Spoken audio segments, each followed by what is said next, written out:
Alright guys, welcome back to the channel. My call sign is Blitz, and in this video I'm breaking down my recent training exercise in the Florida swamps. Now for this event, I was joined by a good friend of mine, and together we basically put our bug out bags through the paces. You know, the bug out bag traditionally is designed for 72 hours of survival without resupply, so in order to really know what works and what doesn't, you really need to go spend 72 hours or 3 days out in the field. So this video is basically the after action report of the training exercise. We're going to talk about the hits, the misses, what went right, what went wrong, and the action plan that came out of that training exercise. And I'm also going to share some of my favorite bug out bag gear. So let's go ahead and jump into it. I think you guys are going to like this. It's a format that I don't usually do, but trust me guys, if you're going out training, you have to document what you're doing, write down notes along the way, and then you build that after action report afterwards in order to tweak your gear accordingly. That's really important, because if you're going out and training, you're not really learning anything from it, then what is the freaking point? So let's go ahead and jump into it.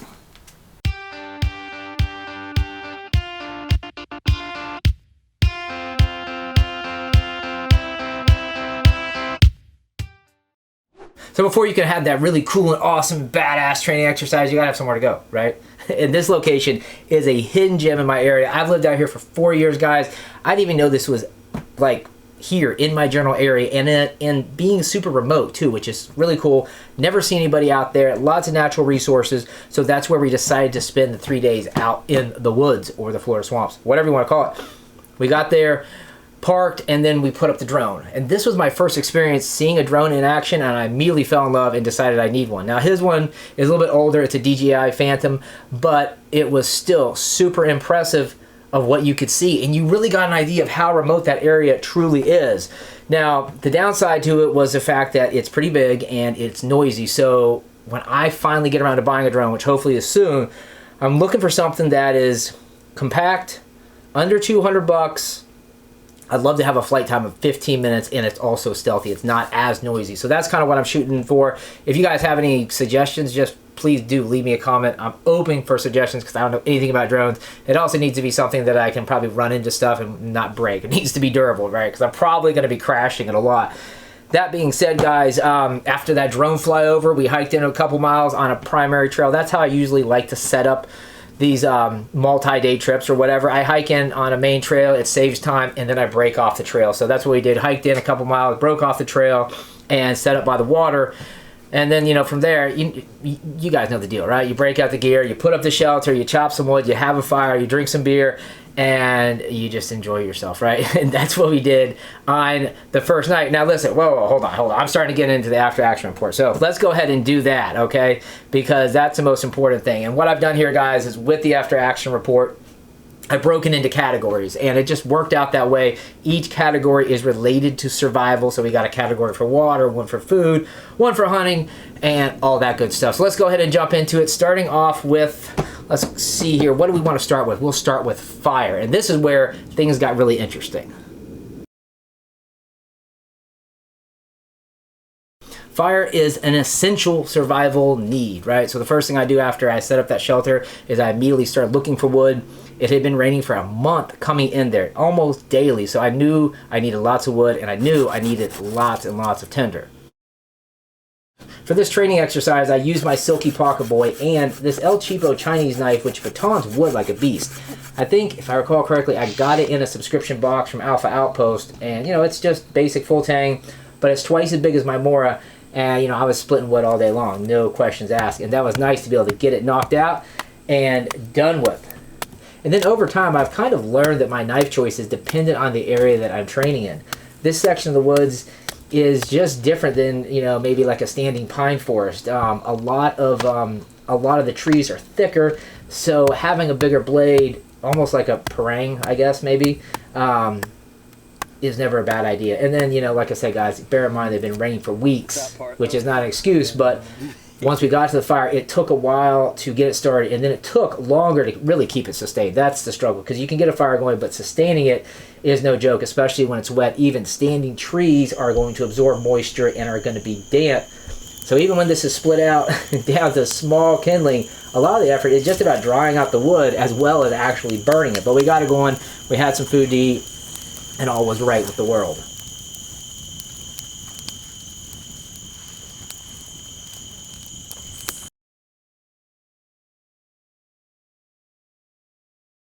Now on to the next survival necessity, and that's water, and I like to make that very simple. Every single time I go out, I always try to set up shelter close to, or in this case, literally right on top of a major water source. It makes my life easier. I got the water right there, and if I want to take a bath, I can jump in too, which I actually did on day one, because by the time we hiked in there, I was so hot, I just jumped in there. I didn't think about it. I didn't realize, number one, that the current was pretty quick, and it started to sweep me downstream. And then I guess I should have thought about the fact I couldn't see in the water, so who knows what the hell could have been in there. It could have been water moccasins, could be alligators, whatever. So that being said, that was fun, and I didn't do that again. And the other thing about the water source to take into account is the fact that kayakers and canoeists sometimes will go through that area. There's a launch north of our location, but we didn't see anybody. Anyways, thing is yeah, the water's great, but it has to be purified. And my solution for that is a CNOC bag with a Sawyer squeeze. Now, recently, I changed the Sawyer squeeze because it's smaller, lighter, and it has a better flow rate when it's hooked up to a gravity bag like what you see here. Then, of course, you have that wide mouth, which makes it super easy to scoop up water, get it filled, and like 3 scoops, and you're done. Then, for redundancy, I packed in my World War II issue stainless steel canteen. This is kind of just an obvious nice to have. I can boil water in this and not rely solely on the CNOC bag because that can rip or tear, potentially. And then finally, I also have my hydro bladder with me, which, number one, here's a little tip, guys. You can use this as a pillow at night, which is really nice. And it's also just a super easy way to stay hydrated when you're in a hot, humid environment like Florida is about 80% of the year. Now, I will say, it would have been nice to have a way to attach the bladder to this setup here, maybe to the filter with some duct tape or something, so I didn't have to stand there. But honestly, it's not like I had a lot of pressing engagements, so hanging around for a few minutes to fill up my hydro bag, not really a big deal. Now, let's go ahead and move on to the next survival necessity. Oh, wait a second. Oh my God, yes. You're probably looking at that water and saying it looks like super dehydrated urine, and you would be correct. But trust me, it is okay. That's just tannic acid from rotting leaves. But my friend Eric, unfortunately, is not convinced. I'll let him speak for himself.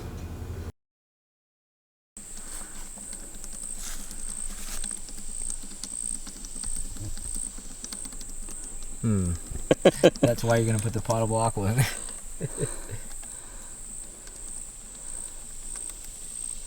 Yeah, see? Ladies and gentlemen, it does not get better than this. You could bottle this and sell it to some sort of freak show. Hey, it's fake piss, right? That's right. what it is. It looks, I mean, it should be safe because it went through the Sawyer Mini, but I think I'm gonna boil this or something, to be honest.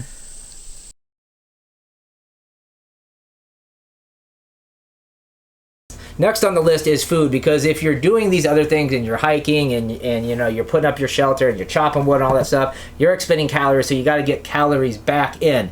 Now, my food kit has kind of evolved over the years. Originally, when I first started to do this, I was like all MREs, all quick cook food. Now it's kind of a hybrid where, you know, like on night one, we had some fresh meat, we had some cheddar potato soup, and we had like this nice big meal, you know, kind of like celebrate, like, hey, we finally made it in the woods and we detached from civilization for a little bit.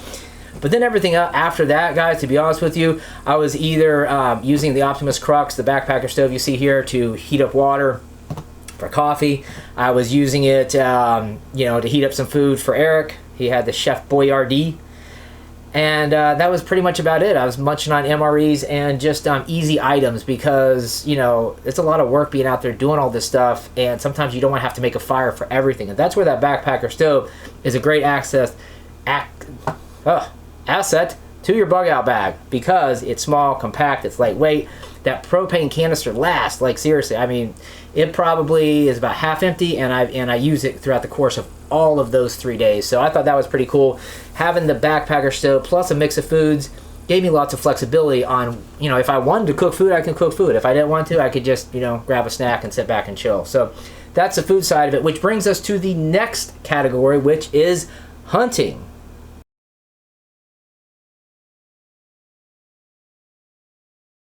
So I'd come out there with a list of things that I wanted to do, and hunting was one of them. I got the new blowgun. I thought it was pretty cool. Granted, it's kind of big when I packed it into my gear set, but whatever. I basically wanted to see if I could put it to use and maybe kill something out there. So it's about mid-morning on day 2. We took the thermal scope, we took the vortex scope, and we just headed off over the bluff, and we sat up in this open area by some game trails, and we just sat back and observed and watched for a couple hours and saw nothing, like literally nothing. There's some butterflies, a lot of banana spiders, and a couple of hawks that I saw flying around, but it was dead quiet. So it was kind of like a bust, and I was a little disappointed. I go back, and it started to rain a little bit, and I go and I jump back in my hammock, and I'm sitting there relaxing, and then suddenly, so I was just laying in the hammock, looking around, just kind of scanning the treetops, and a huge squirrel just comes like running through the trees. He like crossed the creek through the trees and then came running all the way back around, and I grabbed the blowgun, but I just couldn't get a clear shot, unfortunately. But he was definitely within range. I think I could have got him, but it just was not a clear shot. So I'm gonna kind of wander around and see what I can actually find out here, and using the thermal scope right here should make it a little easier. Now, what is the heat signature like for a squirrel, a large gray squirrel?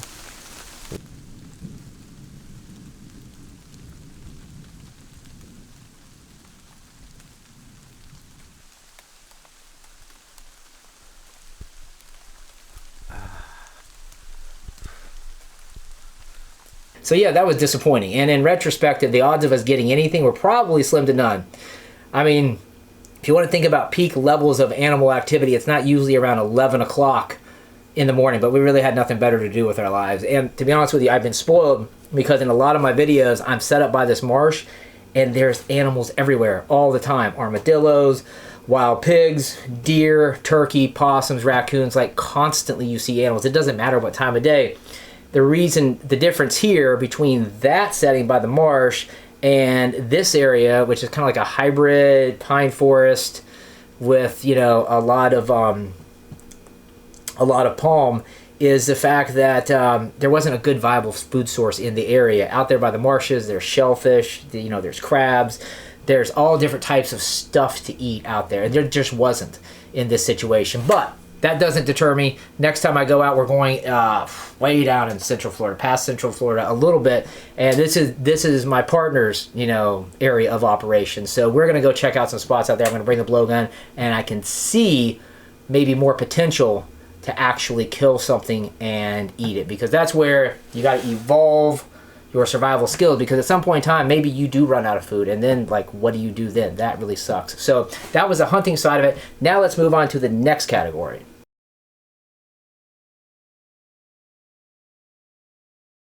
Having a shelter is also an important survival necessity, and this is where I just got to give a shout out to my hammock. I love this hammock. It's lightweight, it's easy to set up, it gets you off the ground instantly. It had been raining for 3 days, so having a tent or just using a tarp would have absolutely sucked. I would not have enjoyed that experience at all. So this setup, absolutely optimal. Plus I got the bug screen in case I have issues with bugs. Mosquitoes are really bad in Florida, as you can imagine. And it's just comfortable. You get a nice breeze through there. And the added bonus, and not only is it somewhere you can sleep, it's somewhere you can sit and lounge. And when I say lounging, I mean like this. This is peak levels of relaxation. Seriously, everybody needs this in their life. Here, go ahead and check it out.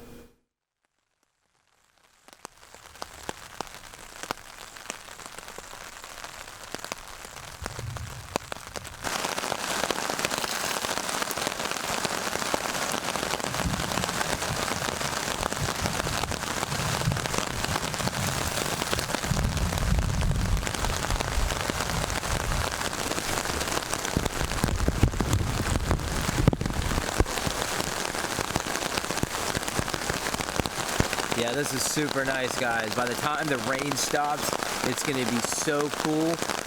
I mean, it's going to lower the temps by a good 10 degrees, so I'll be able to finish up that shelter build. In the meantime, I mean, honestly, I can't think of a better shelter for pretty much any situation. The hammock is the way to go, guys. I mean, seriously. If there's one thing I can tell you that I wish I would have learned first, it was the hammock. It took me like the tent, the tarp, and being off the ground is everything, and it's comfortable as hell. And especially in conditions like this, you would not want to be on the ground. Right?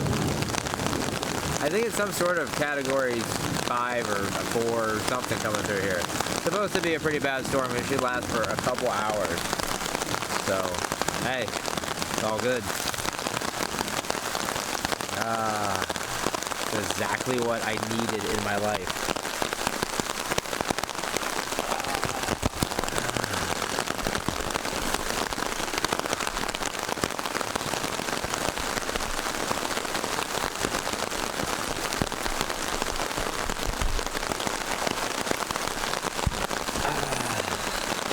That's what I'm talking about. Ooh, yeah. Yeah, buddy.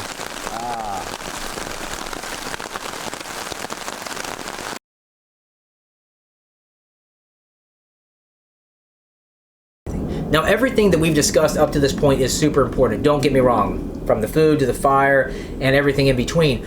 But it's also nice to have some bushcraft knowledge with you in your inventory, in your toolbox. So what I did, I didn't try to tackle some big project. I knew I didn't really have time.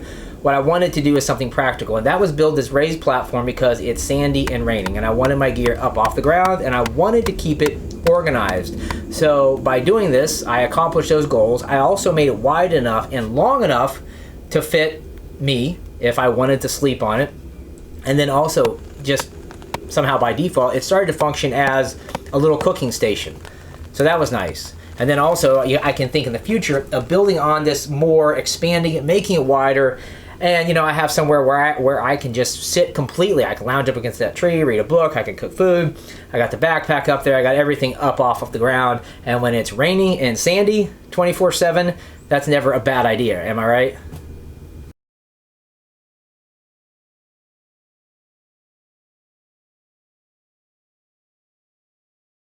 So that's basically the meat and potatoes of the after action report. Now, let's go ahead and talk gear, okay? Here's some of the additions to my gear that I found to be invaluable, okay? First up, water shoes. These things are great. I didn't want to be wearing my boots the entire time I was there in order to do literally anything. I wore these for 3 days straight.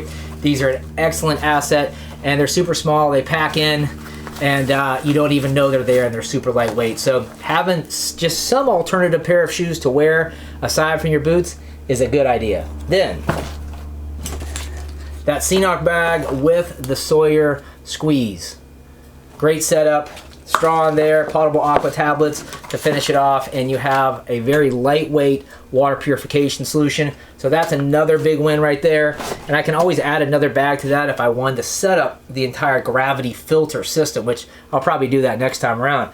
That being said, what else do we have? Oh yes, we have Eric's fan. Now, granted, he may look like a lady in church, but he's comfortable, right? And he's cool. And it takes up no space, and it's lightweight. And when the fan dies, guess what? It goes in the fire. So he broke that out. I'm like, hey, I did not consider that. So there's that. And then the blowgun. Yes, I know I did not actually kill anything with the blowgun, but I did shoot some random targets and have a lot of fun with it. And come to find out that it is looking like it could be pretty deadly. I mean, look at these darts, guys. I've seen people on YouTube shoot large animals, like wild pigs with this, take them down. So I have a lot of faith in what this can do. I just need to evolve my skill sets a little bit better in order to utilize it properly. So this is going out in the next training exercise. That will be a lot of fun. And then kind of the surprise, you know, I've had this blade sitting around for years from a subscription box from, indeed it was, Alpha Outpost, not to be confused with the Survival Outpost. And, you know, cheap Chinese blade, nothing fancy about it. It is full tang. It does have a really nice grip, and I was just, you know, baton and wood like all day long with this thing. So having a larger blade is something that I usually haven't done. I've usually gone a little bit smaller. So I think I'm gonna go down this avenue. Leave me a comment down below. Maybe make me a suggestion for a higher quality blade of this size that I could get. And then finally, what else is there? Well, the backpacker stove, that's obviously a huge win. And I have that in my gear now going on a few years. So all that being said, guys, that's really all I got. Leave me a comment down below. Let me know what you think of the training exercise. We're going to be out doing this again in 2 weeks, or if I'm not so lucky, a month out. And we're going to be in an area that's going to be a lot more friendly for hunting. So hopefully I get some stuff done out there. Leave me a comment down below. Let me know what you thought of the video. Any gear that you've seen linked up or talked about in this video is linked up down there in the pinned post, and I will see you next time. Peace. Show your support for the channel by checking out the wide range of survival gear available at thesurvivaloutpost.com. We stock only top quality, rugged, tactical equipment and apparel designed to support any mission or situation life may throw your way. Any gear you've seen in this video is linked up down there in the pinned post, and be sure to check out the suggested videos for more real-world survival content and training.